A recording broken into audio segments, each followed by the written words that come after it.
I want to ask you a question from a coaching perspective. There's two different ways that you hear a coach react to what is a similar type of loss, a frustrating, maddening loss. So these are shortcuts, but just bear with me. All right, so good. First, here's Michael Malone after the Nuggets for a second game get beat pretty badly in their series against the Suns. I saw one team that wanted to be here and play with a purpose and urgency, and one team that did not want to be here and play with no urgency. And that's why we got our ass kicked. All right, that's Michael Malone. Now, here's Mike Budenholzer after the Bucks got absolutely demolished in Game 2 to the Nets, and now they're down 0-2 in their series. Listen to Mike Budenholzer. I mean, I think they have a great track record or history of, playing well and responding. We've talked about your characters tested and, this whole group, Chris, Giannis, Drew, Tuck, Brooke, everybody, they've got a long track record of responding and playing good basketball and being a really good basketball team. And so that's what we got to be going into Game 3. Go ahead, PJ. Let that Pennsylvania come out of you. I'm just curious how you so which one do you feel like is more your style after that kind of a loss? Well, my style is more Michael Malone. I mean, I'm born in Scranton, but I spent 25 years in the city. Michael's from the city. I mean, that's the way he deals with his team.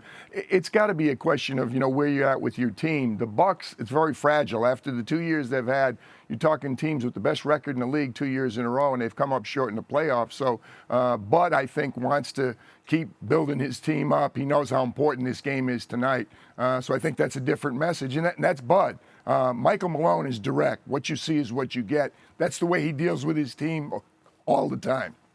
PJ, I got to ask you, when I watch the Bucks play, I start asking myself, why is Brook Lopez still in the game? How come they won't go with Giannis at the 5? Where are the mid-game adjustments that you would love to see from a coach to make those changes to help this team compete? Am I off? Well, I think they got to defend, Jay. I can't believe the way they're defending. This is a pretty good defensive team, and they're giving up. They're shooting 45% from the 3. Brooklyn, they can't stay in front of anybody. Kevin penetrates. He finds somebody else. If he doesn't have the shot, excuse me, they get an open 3 from Joe Harris or somebody else. Kyrie's the same way. I think it's more defense. Brook is a tough call because Brook was a dominant player in the last series, and he can be against Brooklyn also if they feature him inside. If he does a better job offensive rebounding, if he blocks some shots, he can score points inside. But if they're not going to feature him inside, I hear what you're saying, but their problem is guarding on the perimeter. They got to stay in front of these net players. Easier said than done, particularly KD, and stay home on the three-point shooters. They're helping. Every time they help, they kick to an open 3. They're shooting the ball so well from 3. They're just dominating them, I think, at the three-point line. Coach, fair or not fair, no matter what, how much pressure is on Giannis to get his team a win tonight? A ton of pressure, Key, and I don't know that, he can't do that because he can't shoot from the perimeter. If they don't start making some threes, and they did it all year, they averaged 14 threes a game in the regular season.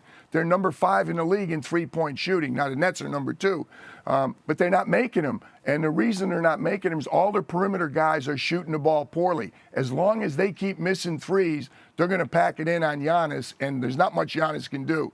If they're big, if there's perimeter guys will make some shots, I think his floor opens up a little bit. The other thing, Key, is they're not defending well, so they're taking the ball out of bounds every time. The Nets had 9 turnovers each game, so Milwaukee's got no chance to get their fast break going, get Giannis in the open floor. They're coming down and playing against the set defense every time. So, I mean, they're playing in sand. They got to make some shots. They got to defend better and be running on misses or turnovers, and it'll look like a totally different Milwaukee team. No, I understand. I'm sorry, Jay. I was going to say, PJ, every day for NBA Countdown, we get these notes that are sent to us, and all I hear about is how Chris Middleton is, he leads his team in clutch points. Where has he been in this series? He struggled. He's really struggling. I credit the net defense. We're all talking about how spectacular the Nets are, and rightfully so on the offensive end. They're scoring 120 points a game. To me, more impressive, Jay, they're giving up 96 to a team that's led the NBA in scoring 3 straight years. They're giving up 96.5. They're defending extremely well. These shots that, for the most part, that the Buck perimeter guys are shooting are being contested.